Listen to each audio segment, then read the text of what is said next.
The news spread like wildfire. The Assad regime, once seemingly unyielding, was crumbling. Across Syria, whispers turned into shouts, pronouncements of a new era. For many, this meant freedom. For others, it meant a chance to confront the ghosts of the past. Nowhere was this more evident than at the gates of Saydnaya prison. Families, clutching faded photographs, rushed to the site. They sought answers, yearning for any news of loved ones swallowed by the prison's dark reputation. For years, Saydnaya had been synonymous with fear. It was a place where hope went to die, a symbol of the Assad regime's brutality. The collapse, however, offered a sliver of possibility. Could their loved ones still be alive, hidden within the prison's depths? This was their chance to find out, to tear down the walls of silence and uncover the truth buried beneath years of oppression. Saydnaya. The very name sent shivers down the spines of Syrians. Built in the early 1980s, the prison was never intended to be a place of rehabilitation. It was designed, from its inception, to break the will of those deemed enemies of the state. Its location, nestled amidst the barren landscape north of Damascus, only added to its aura of isolation and dread. Over the decades, Saydnaya became a festering wound on the Syrian landscape. Thousands upon thousands disappeared within its walls. Few ever emerged to tell the tale.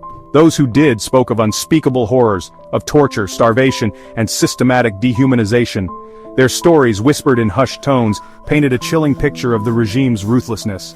Saydnaya wasn't just a prison, it was a black hole, swallowing up dissent and erasing lives with chilling efficiency. The Assad regime, under both Hafez and his son Bashar, had a long and bloody history of silencing opposition. Anyone who dared challenge their authority was deemed a threat, an enemy of the state. Activists, journalists, students, even artists and intellectuals were rounded up and disappeared. Their crime? Daring to dream of a different Syria, a freer Syria. For these individuals, Saydnaya became their fate. They were subjected to brutal interrogation techniques, their bodies and minds broken under the weight of torture. The regime's tactics were as varied as they were cruel. Beatings, electrocution, mock executions, and sexual assault were commonplace. Prisoners were often held in cramped, overcrowded cells, deprived of food, water, and even sunlight. Section 4, Inside Saydnaya, Unveiling the Architecture of Atrocity. Saydnaya was a labyrinth of terror, designed to maximize suffering and minimize the chances of escape. The prison consisted of two main sections, the Red Building and the White Building.